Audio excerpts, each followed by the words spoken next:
Hello, and welcome to this episode of Confessions from the Car, where we delve into issues surrounding our emotionally immature parents, emotionally immature relatives, issues and challenges that we probably would only confess in our empty car or alone in our car and on our therapist's couch. I'm your host, Courtney, and today we're going to delve into something that every hero child, every golden child, every overachiever, every family fixer, this episode is for you. I bet you dollars to donuts that you will undoubtedly be able to identify with the person who wrote in today. So let's get right into it. Mari from California writes, I'm a 45-year-old married mother of 3 teenagers, and emotionally speaking, I've reached the end of my rope with my parents. Over the past year or so, I've awakened to the fact that my relationship with my mom and dad is completely and entirely one-sided. I don't know what has spurred my lack of tolerance, whether it's my arrival to midlife or the fact that my life has changed drastically due to my kids becoming full-fledged teenagers. But I just can't carry on in the role that my parents have expected me to. Looking back as my life progressed, my parents' lives has digressed. As my now 23-year marriage, along with my handful of very close relationships, has gotten stronger, it looks as if my parents' relationships have dried up. Most notably, I think their own marriage has become less fulfilling for the both of them. And because I started registering this dynamic decades ago, I think I subconsciously felt it was my duty to ensure that I involved them in my life as much as possible.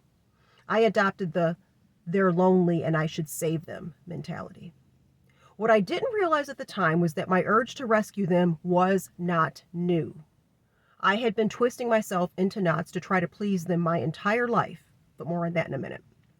In retrospect, nearly everything I've included my parents in over the years has derived from a misguided sense of obligation. Ooh, Mari, yes, we can relate. I've made a point to invite them to all my daughter's dance recitals and every single one of my son's baseball games. I've hosted them on every holiday, especially Thanksgiving and Christmas, for the entire life of my marriage, and wouldn't have dreamt of going away for a holiday knowing that my parents would have had to have spent the day alone. If I take my kids to the movies, I'm sure to invite my dad. If we go for an ice cream run, I'm sure to invite my mom. I've not only prioritized them on every Mother's Day and Father's Day, I celebrate each of their birthdays by taking them out to eat, and I also invite them out to dinner to join my husband, our children, and me when we celebrate ours. I'm telling you, if being a dutiful daughter was a sport, I was going for the gold. But here's the kicker. My parents don't reciprocate at all. I mean, yeah, they produce a card with money inside on our birthdays and at Christmas, as if to check a box. And yes, when my parents show up at my kids' activities, they sometimes thank me for, quote, giving them an excuse to get out of the house. But that's it. There's no genuine curiosity about my kids' lives or mine. There are no invitations to their home. There's no true sense of connection. There's only entitlement. I've become increasingly irritated by the prospect of being the only one holding up an arrangement that, frankly, has been lopsided my entire life. In the first episodes of the Confessions from the Car podcast, you mention a concept called the in-between, which describes a particular kind of emotional abuse that often goes undetected by those outside of it. I greatly relate to this. While my parents have always made sure to put a roof over my head and food on the table, they also subjected me to their volatile relationship, which at times became physical. Sorry about that, Mari. While they paid for my violin lessons and community college, they also created a tinderbox of a household, which in turn made me hyper-vigilant as fuck. Love that F word in this case. No wonder I've never felt emotionally close to my parents. Realizing this is a bitch. I see why people in my shoes often choose denial over acknowledgement, but personally, I can't take this anymore. I'm writing to you because I've come to the realization that I no longer have the desire or the energy to keep campaigning for Daughter of the Year. What do you think would happen if I started to match my parents' energy? Do you really want to know, Mari? I think you do, because that's why you wrote in. I can't take this anymore. I'm tired and I'm done. Wow. That's a loaded one. Okay, so let's just start from the top because I have so many thoughts. Okay. So the first one, Mari, is your feelings are justified. You're tired because you have been carrying a ton of shit that is not yours. Okay? So let's get to the meat of why you're tired, okay?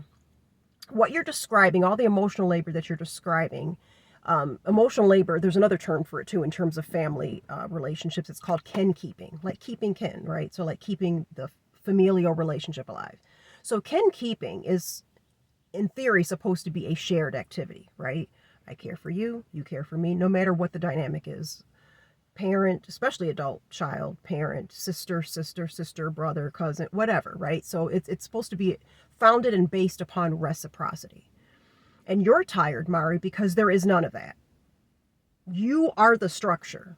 You are providing all of the elements. You are getting no help. That is why your soul and your nervous system it's tired. They're tired. Okay, that is a reason. And you are validated. Your feelings are justified.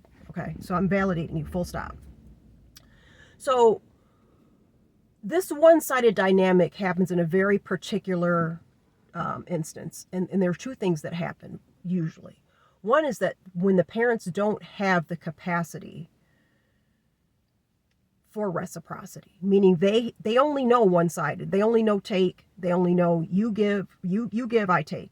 They know that, right? And I suspect that might be what is going on in their other relationships when you say that as they've gotten older, their relationships, their circle has shrunk. And that happens when people get older, right? They die off, they move, they become less mobile. I get that. But I'm assuming I'm assuming that Mari's parents aren't like homebound and,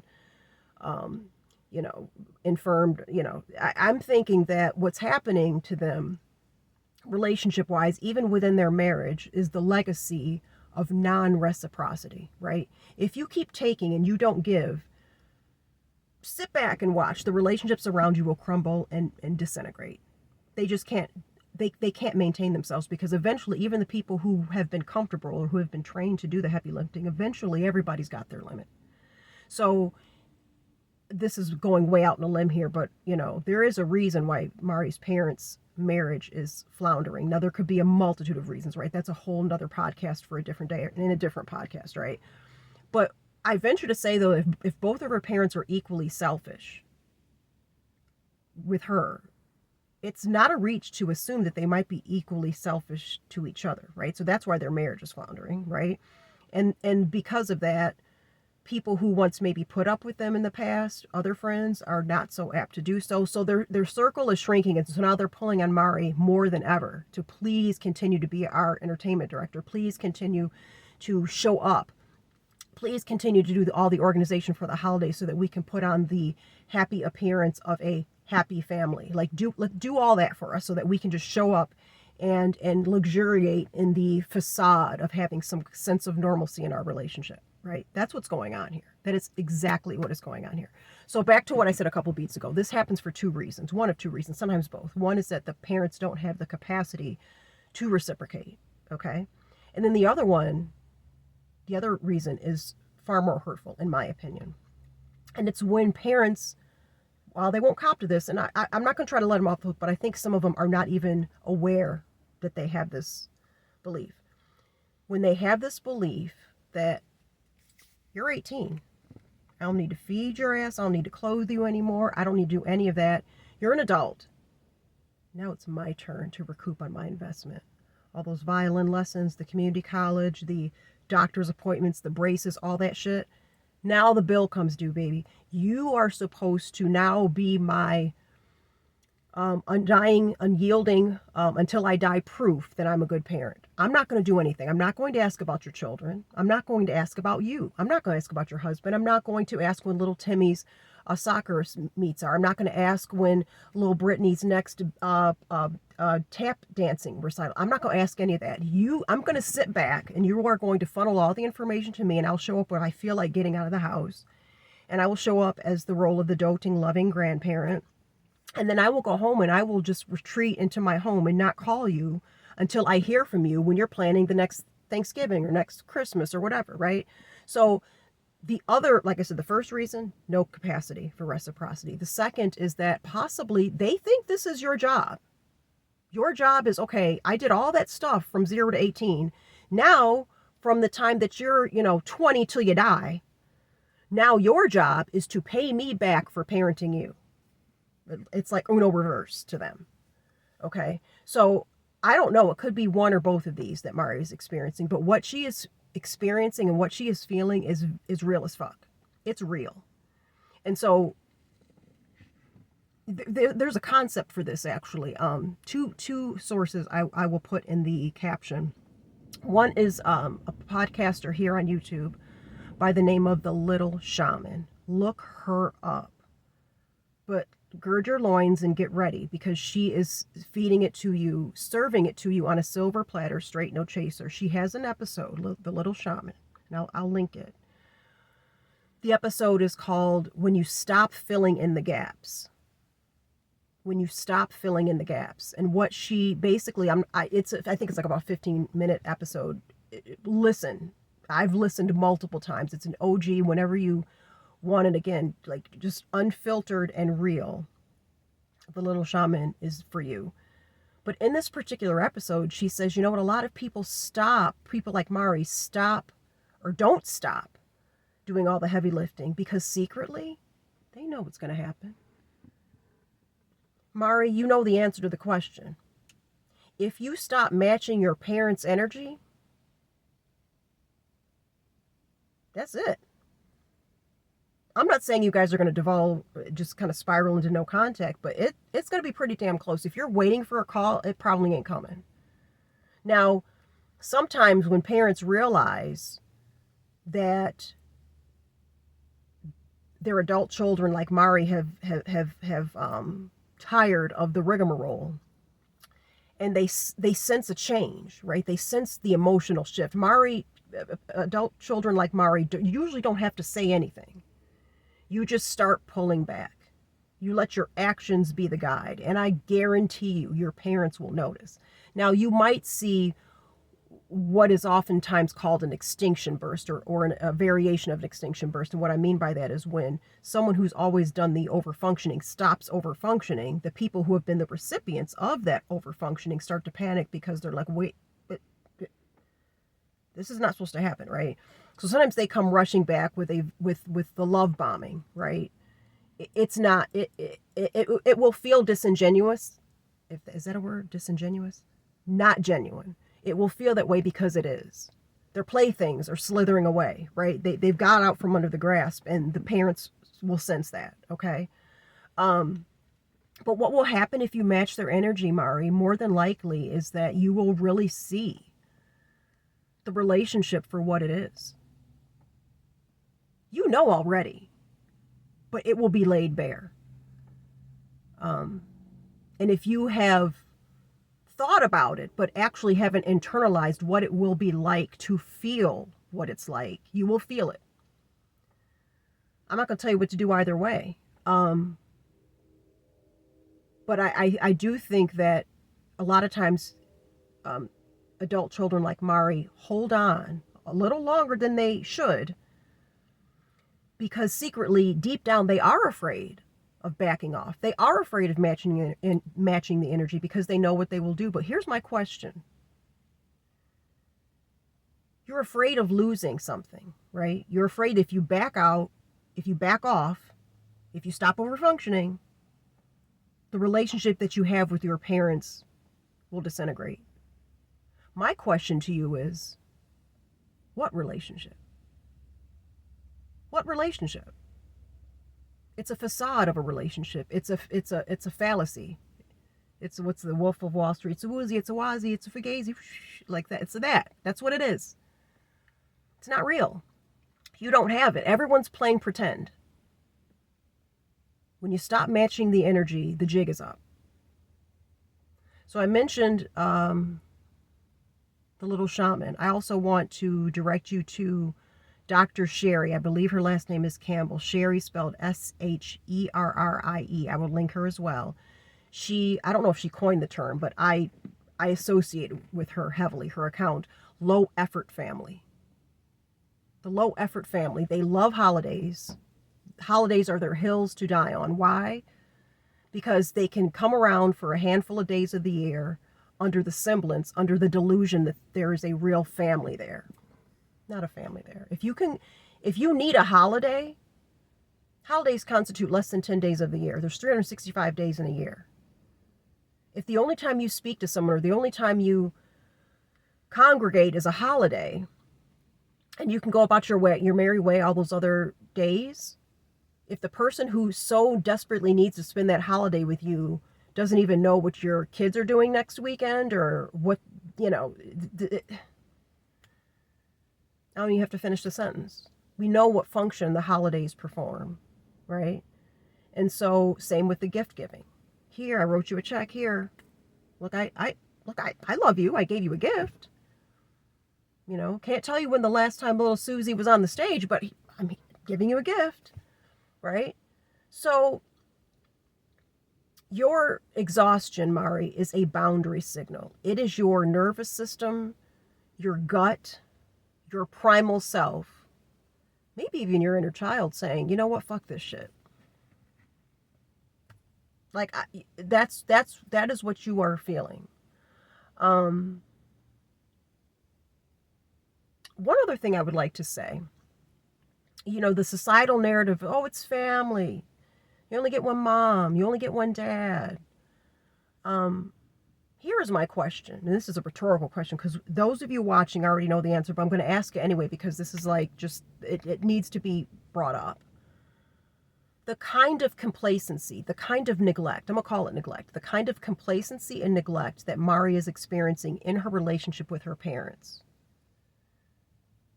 Would that pass muster in a best friend to best friend relationship?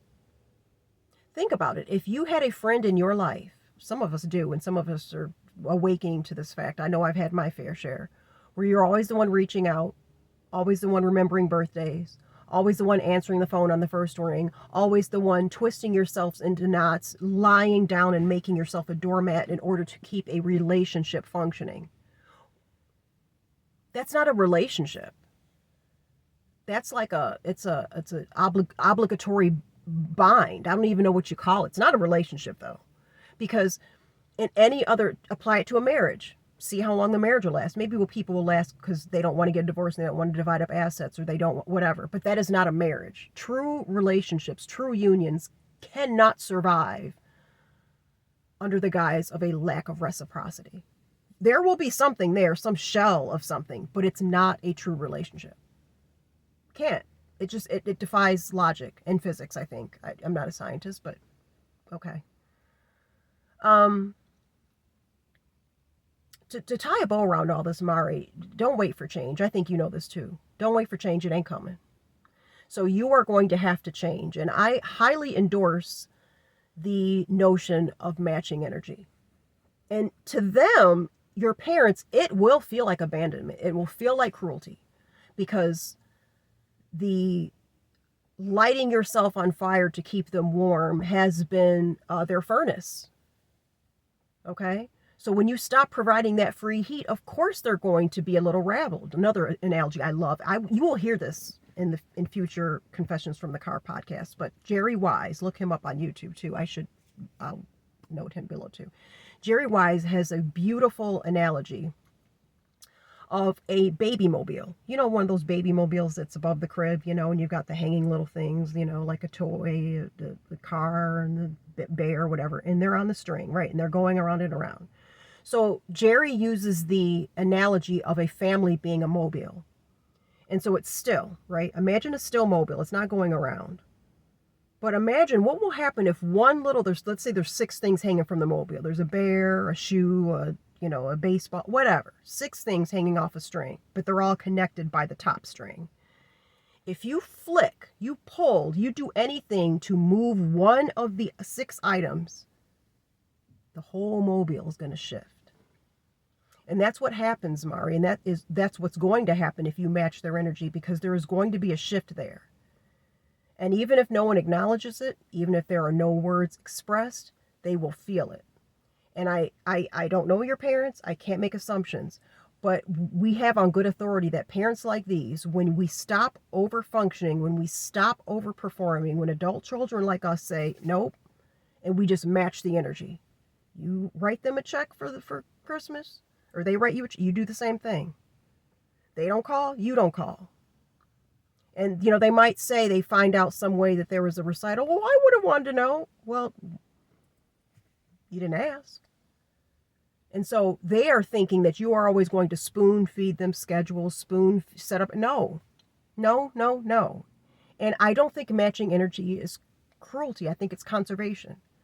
Mari, your priorities now are your husband and your children. That is not cruelty. That is not cruelty.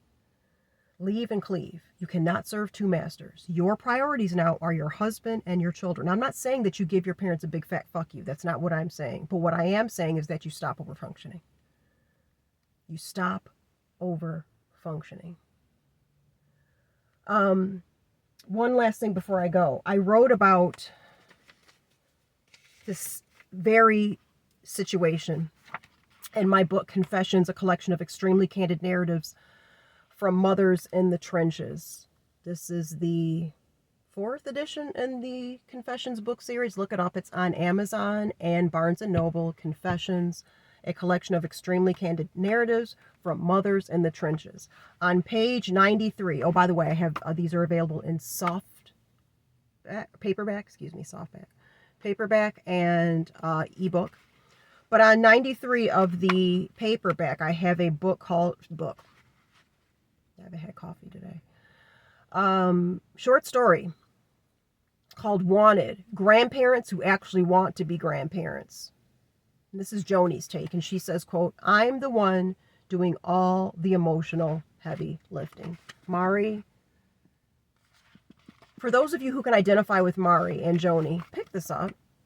Again, it bears repeating. The reason why I launched this book series is because I had read a ton of books. Lindsay Gibson's Adult Children of Emotionally Immature Parents, Victoria Segunda, When You and Your Mother Can't Be Friends, Susan Forward's Toxic Parents. I could go on and on. Okay, Stop Walking on Eggshells. I could go on. And while all those books were invaluable in getting me on the path to healing, I created with this book series the kind of books that I wished I had had when I had embarked on my journey. Because in the beginning, when you realize that something is amiss with your parents, and the society doesn't talk about this in between, right? They don't talk about the feelings of emotional abuse when everything on the surface looks beautiful. No one talks about that, right? And so you start to think, am I crazy? Like, how come I don't have a connection with my parents? Do I even love my parents? You say that to people, it's like, clutch the pearls. Oh my God, you're some evil witch. No, I'm just saying I don't have a connection with them. And how can you have a connection with them when you spent the majority of your time with them hypervigilant? How can you have a relationship or a connection to them when you feel as if their love was conditional? How do you have a genuine connection with someone when you feel in your bones that they feel like you owe them? They put you on this earth, so now you are. When will the debt be paid off? When will your life be yours? And so I created this series of real life, trauma-informed, inspired by true events stories of women who have not only survived emotionally immature parents, but are thriving in spite of them through their healing and doing the dirty, gritty work for themselves, and especially for those who are mothers, so that they don't repeat what has been generationally coming down the pike before we were even on this earth. So, Mari, pick this up. Read Joni's story. We're not alone in this. We're not alone. Thank you for watching. Yeah, this was a heavy one. They're all heavy though. But yeah, stop over functioning, but be ready because everyone's going to feel it. Thank you so much for watching. I'll catch you again next time. Bye.